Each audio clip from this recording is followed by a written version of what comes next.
Hey, what's up, everybody? Welcome back to Voices from the Mausoleum. In today's edition of 5 influential horror movies, I'm have the luxury of having another author on, which is the best conversation so far I've learned. And her name is Stephanie Rabig. And we're going to talk about her top 5 influential horror movies and why she picked them. So, yeah, whenever you're ready, we can start with the first one. Okay. So let's see. The first one was John Carpenter's The Thing. Yes, it is. To me, it's basically my perfect horror movie. Yeah. Which is weird because normally I like things where, the animals live or there's some kind of, if not happy ending, then at least someone makes it out. Sure. And this one just breaks all of the rules and I'll still watch it 8 million times. Yeah. It's like the only bad thing is I can't share it with the kids because they're getting to be an age where they're starting to really get into horror. Yeah. But I know that the scene with the dogs would just, keep them from trusting me for years. Yeah, I could see that. It's like, that one's gonna have to wait. Yeah, that's the scene that I think sticks with me probably the most. And I'm the same way. Like, I have a hard time getting through things that have to do with animals being hurt or killed or Yes. I'm a big animal lover. So even now, having seen it as many times as I have, that scene just always like tears me up. Yes, we just watched Deep Blue Sea with my son, Uh-huh. and he's like, does the bird make it? I'm checking does the dog die because it's been years since I've seen that one. I'm like, buddy, you might want to look away soon. Uh-huh. Yeah. I was the same way the first time I saw that one. I was like, that's like the one thing I want to survive. I don't care about anybody else. It's like, it's not going to happen. But, the isolation horror of it. Yeah. Is so great. And even now going through indie horror books and everything, if anyone in the blurb has said something about it's like The Thing meets this and such, it's like auto buy. Instant. Yes. Yeah. Like, we will find anything that Yeah. And of course, Kurt Russell's glorious hat. Where else do you I know. Yeah, that is so funny because I think I showed that to somebody not that long ago. And I don't think they had ever seen it, or if they had, it had been kind of a while. And the hat was like one of the things that was like, why is it like that? Because it's perfect. It's just somehow it just makes sense. Absolutely. It's like on no other character would it make sense, but it does with McCready. Yeah. 100% agree on that. Yeah. And he plays that role so well. That's one of my favorite, I think, roles that he's ever had. Yeah. I like the isolation aspect too. I think any movie, whether it's horror or not, honestly, if it can make you feel like that sense of hopelessness, of that, just like, we're never going to make it out of here. Like, I think The Shining is another one that does that really well. Yeah. And it's very well done. And it does leave you feeling a little more emotionally connected to what's going on, which is really good. And score to it is just so claustrophobic, and I love it. Yeah, it's good. It's such a good, uncomfortable feeling. Yeah, no, I agree. And are you kind of like a fan of like creature feature type stuff in general, or is this just kind of an odd one for you? So much. I love creature features. I will watch the worst ones imaginable, just hoping maybe I'll find one. Yeah, I'm the same way. My dad's like a cheesy sci-fi guy, so I grew up watching a lot of really over the top stuff, and it sticks. I'm the same way. If there's a monster of any kind, I don't care how bad it is, I will more than likely sit through it. Absolutely. Yeah, I'm the same way. Yeah, I like The Thing. What is your I had somebody else that actually had this on their list, and I thought this would be a good question. Like so the ending kind of is open ended, sort of, in some ways, as far as like what if they are both it, if they're not. Like, do you have like a theory about what you think that final scene is? Oh gosh, I've seen so much debate on it from, where you can see McCready's breath, but you can't see Child's.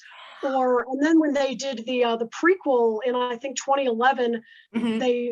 one of the things in the movie was that the thing couldn't assimilate things like metal. Right. So they said, well, Childs is still wearing his earring, therefore it Earring. has to be still Childs. Mm-hmm. And it's like, I think about the worst thing about that ending Mm-hmm. is it almost doesn't matter if Yeah, either one of them are still human because they're both dead out they're not there. going to make it either way. Right. That's so true. That's so true. Yeah, I agree.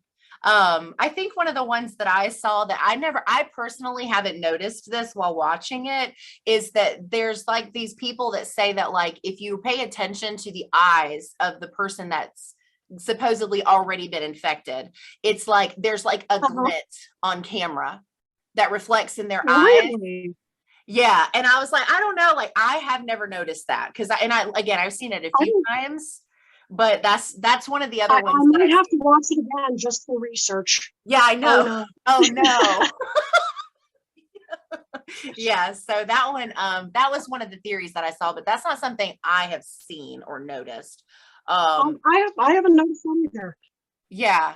So but yeah, I think the ending, I don't know that I have a theory. I don't think I believe in any of them, except that, like, kind of like what you said, like it doesn't really matter because the ending, the last scene, you are left feeling like, well, this is it, no matter what. Yeah, Yeah. everyone's doomed. Yeah. Which is good. I'm fine with endings like that because I think it was executed correctly. Like, it was done very well. Yes. Yeah. So it Yeah, didn't really mind.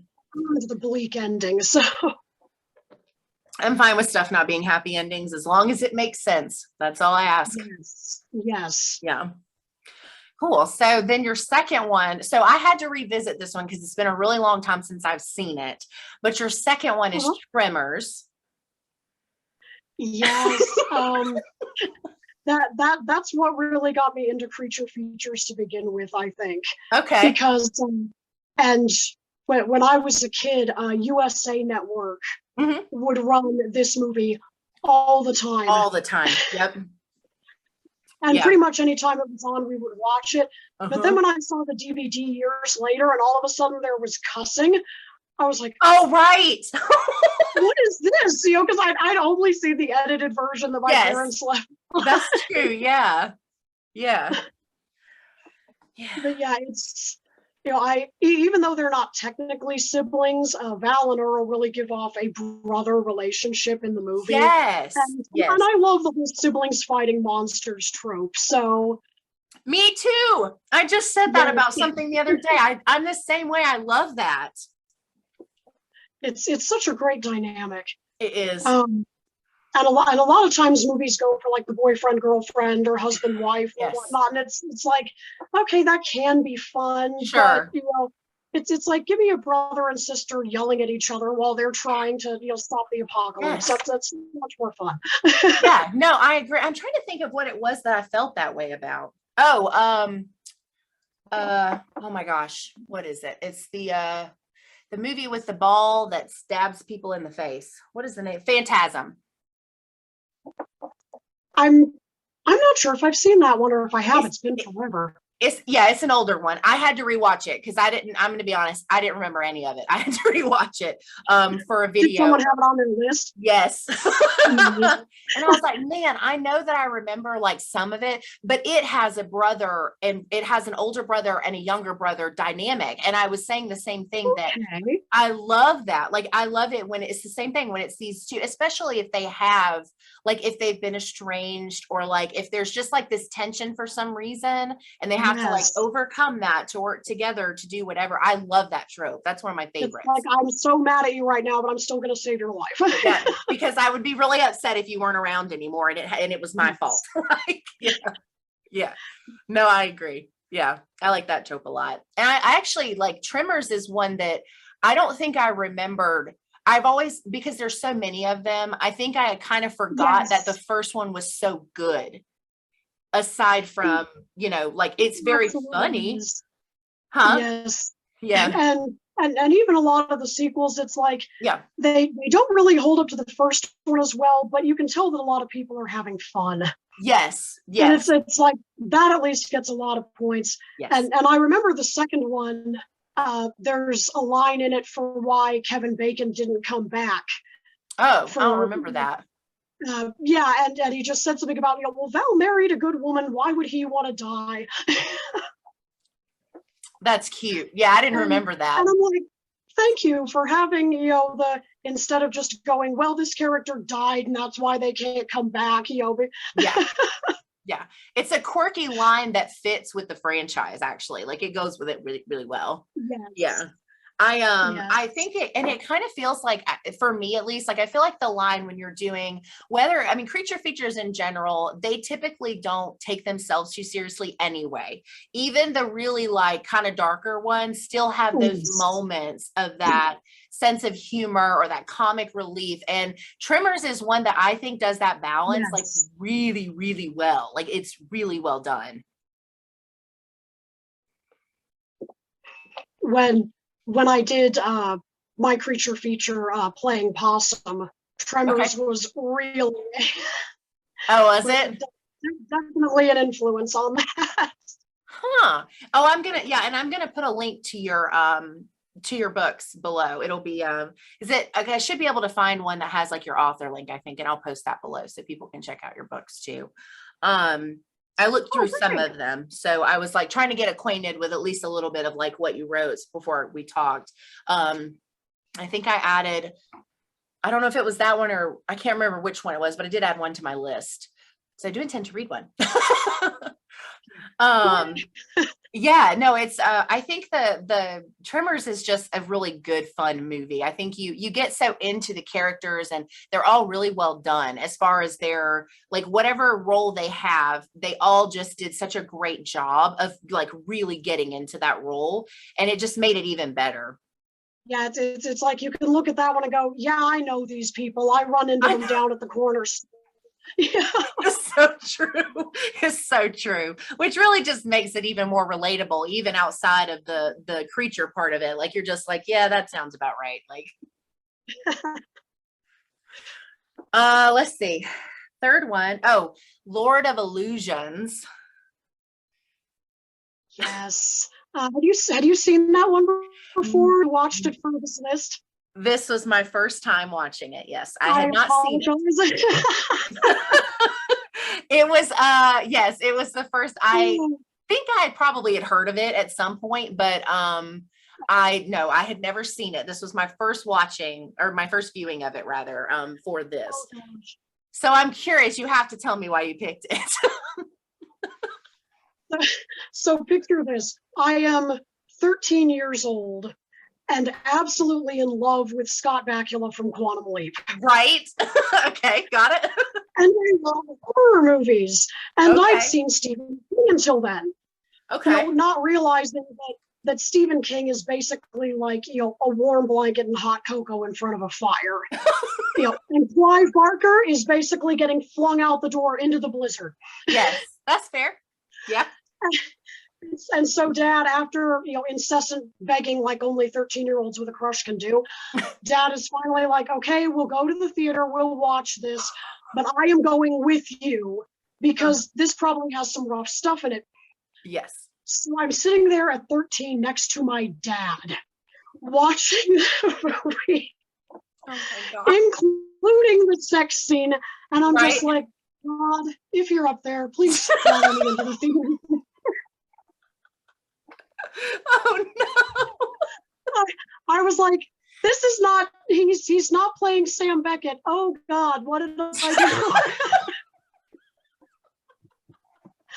I don't know who was more embarrassed by that point, me or my dad.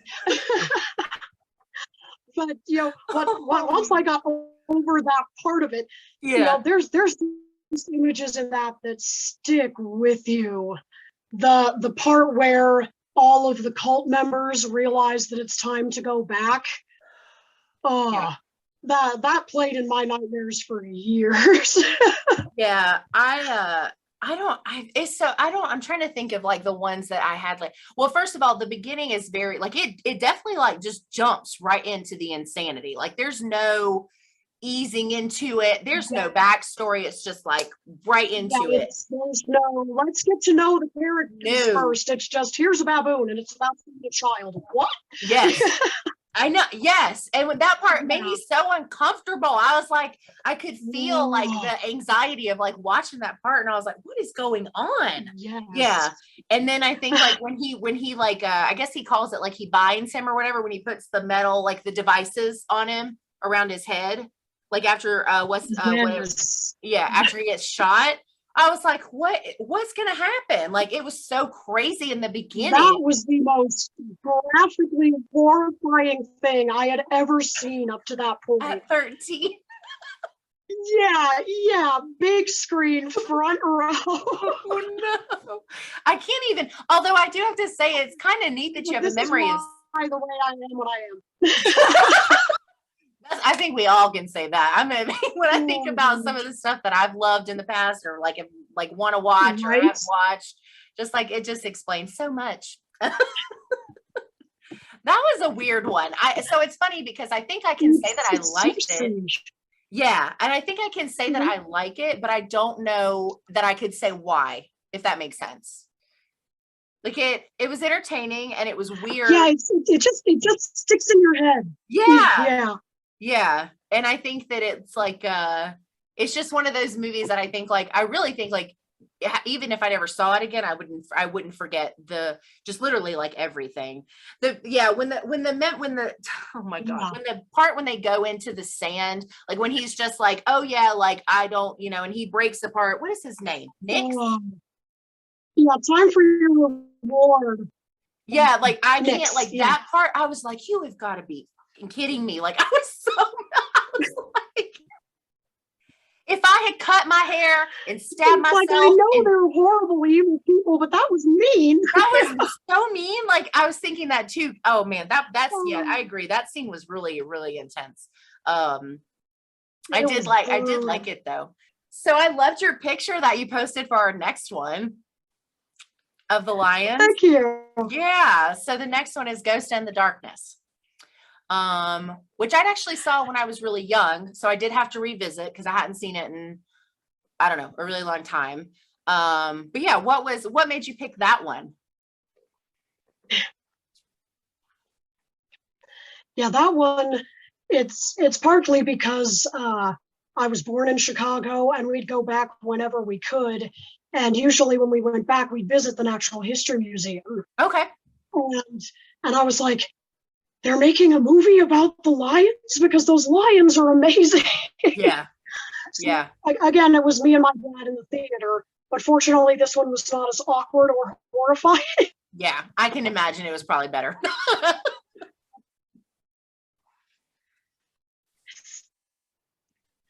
But yeah, and another creature feature, I love them.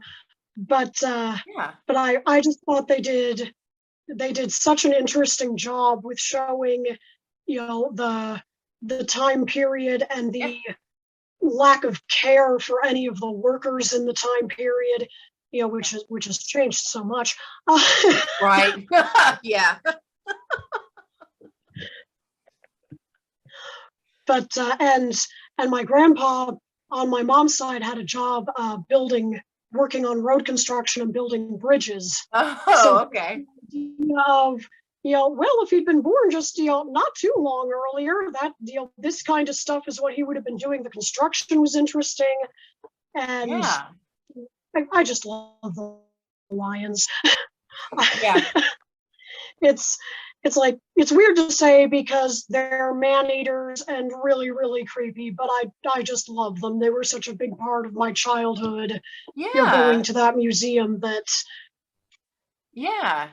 So I think the first time I saw it, I was a little too young to realize that it was real, or well, at least that the lions were real. Like I didn't know that it had been a book. I didn't know that there were these lions like in a museum somewhere. But I think like even now, as far as it being an effective movie, I think it's still pretty unsettling.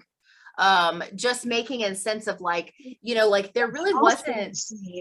Yeah, and I think it's like it didn't make there wasn't really a way for them to do anything about it. And I love that they kept they made the lions like super super smart. Like so they were doing stuff that normal lions probably may not would do. I don't know if they're mad enough maybe, but it's just that made it even more scary. Like it was really it made me really uncomfortable in like a really good way.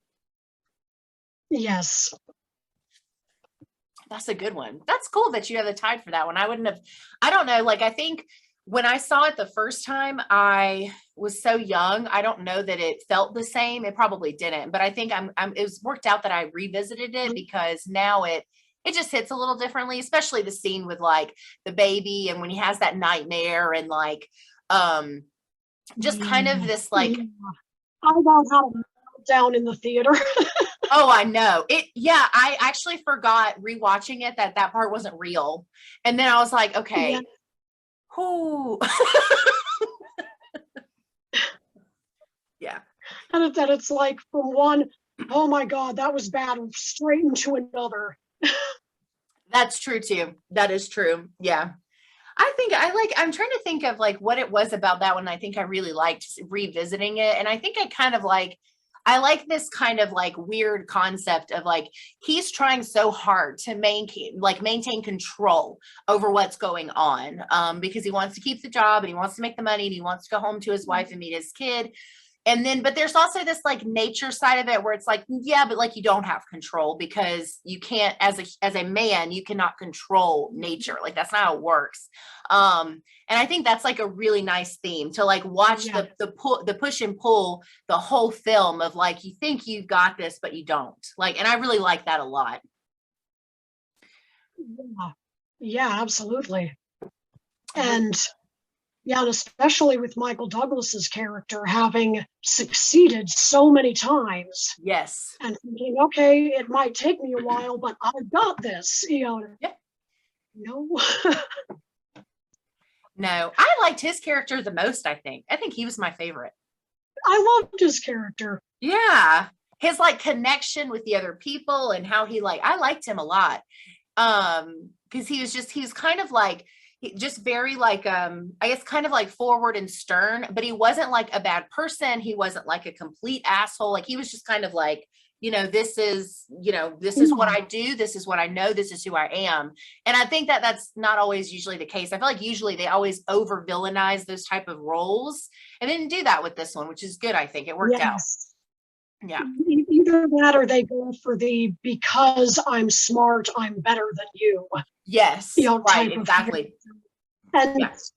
It's such an easy pitfall to get into, and they skated right by it instead. So yeah. And it's such a common thing. I see it in so many movies. It's nice that it went a very different direction. I like that. Yeah, that was really good. I think that takes us, was that 4? I think that's right. 4. Yes. Okay, good. So that takes us into, I know how to count. I know. I was like, we've done this one and this one. I'm so glad this one was, I know, right? Thankfully I wouldn't run out for this one because it's only 5. So I was really glad that you had this one on your list, because this is a movie that I've seen several times, that not a lot of people talk about.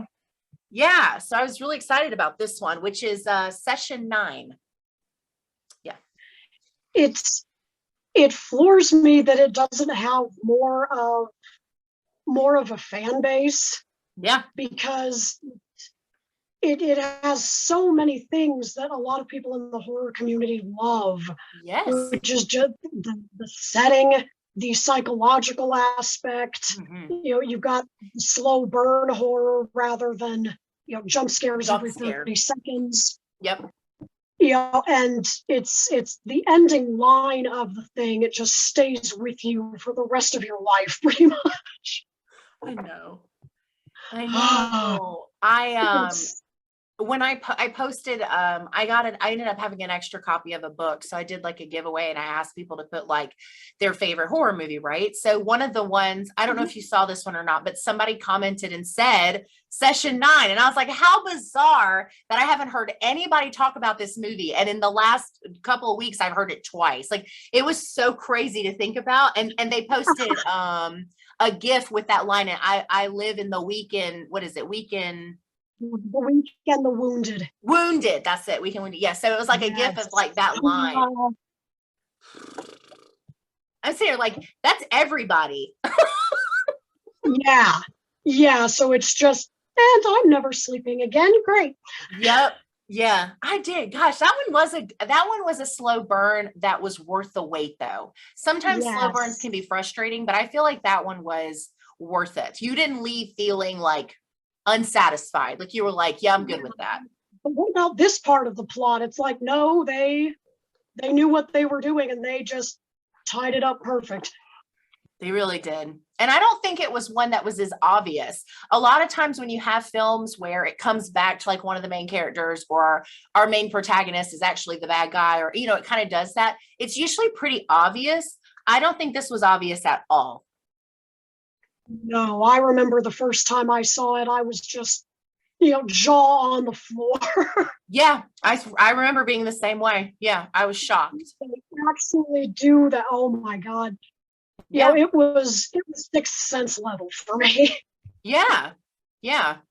Yeah. Oh, yeah, that one was, I feel like, and I like I kind of like this whole, like, so normally with asylum stories, it's a lot of those stories are kind of told the same way, but I think making this, they're coming in to do this work on the building, like, for some reason that's such a simple piece of the story, but it made everything else just fall in line, which was really good. Yeah, it wasn't, and not that I haven't watched 100 of these because they're fun in their own right. Yeah. But it's not, kids sneaking into the abandoned building, because then Right. it's like, if something creepy happens, you get your butts out of there. You don't, What's yeah. holding you there?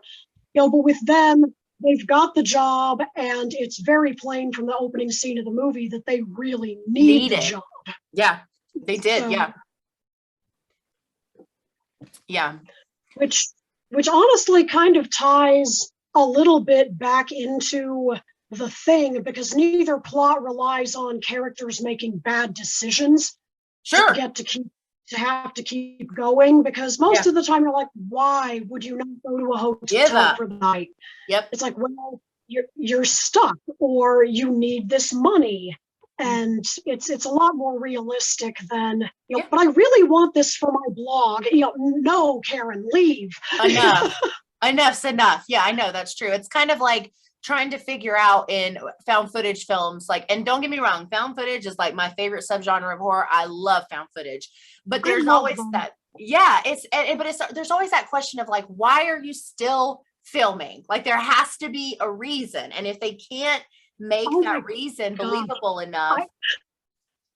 I saw one the other day where the main character had a false eye, and like had a camera implanted in his replacement eye, robotic, to be able to film everything that went on around him. And I was like, has found footage gone too far, or is this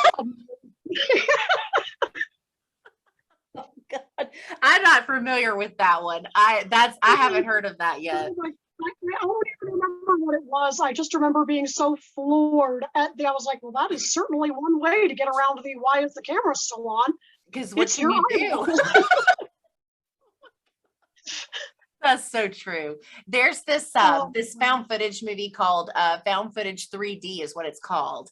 And it literally takes all of the concepts of like found footage films and all of the common tropes and stuff, and it breaks them down in the story. So like, for example, they even talk about it in the movie. They're like, oh, well, what, we have to have a reason to keep filming, or it breaks everything up if you don't have a reason. And in this one, the reason is because they can't see the entity or whatever it is.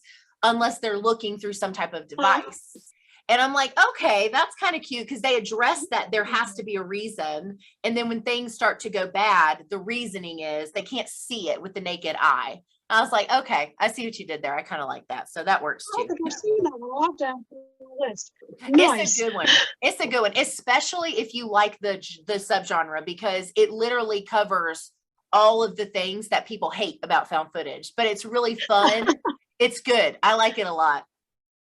Awesome. I will look that one up. Yeah, that was a good one. Yeah, this was a really good list. I'm glad that I got to see the Illusions, because I definitely would not, I don't know that I would have seen it otherwise. And now it's like ingrained in my head. I'll probably have to go back and eventually and see it again, because I feel like it's one of those that you probably don't get everything out of it just once, you know? There's a ton of detail in there. I need to read the short story again, because I haven't for a long time.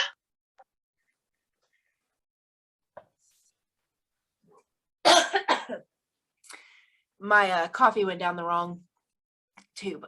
Sorry. Oh no. I was like, oh gosh, please don't spit it out. Don't spit it out. Sorry. Super professional. Oh no, it's okay. I woke up this morning and my yearly sore throat was like, this is a good time to show up. And I'm like, gosh, it's chugging water. Oh, I know. I actually, this next like week is like, I guess like the busiest that I have the most people scheduled. And I got this horrific cold in the middle of last week. And I was like, oh no. Oh no. It's like I sounded like I was. It's like I'm just gonna hold up the question. I know. It's like it's so frustrating, and I was like, I'm gonna have to figure out how to get through it. It ended up going away a lot faster than I thought, but that's always how it works, though, right? Always.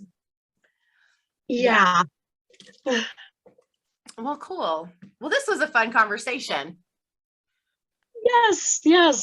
That's such a neat idea for the web series. I love it. Oh, thanks. Well, and it kind of started random because I wanted to do like my top 5, which now has to be changed because now I've seen so many other things and I've heard other people's reasons. And now I'm like, man, I need to redo my list. And then I had been interacting with Joshua Marcella on Twitter. And I just kind of was like, you know, I was like, he's got a new book coming out. I was like, I'll just put myself out there and ask if he wants to come on and do a video, and he did, and I had so much fun doing it because I don't have a lot of people in my normal life that I can just talk horror with. I don't have that. And so it was like, yeah, so and it feels so good when you're really passionate about it to be able to talk about it. So it was a really good video and I had fun. And so I was like, I thought, well, maybe if I put myself out there on Twitter, maybe like one person will respond. And then that's not what happened. It ended up being like a lot more than that. It's like, no, everybody's like, talk our favorite horror movies. Yeah, absolutely. No, I love it. I'm like eating it up. And I'm like so pumped about it. And it's had like everybody that I've interacted with is people like it's been everybody's so different and their tastes are so different. And I love it. It's been so much fun. So I'm really liking it a lot.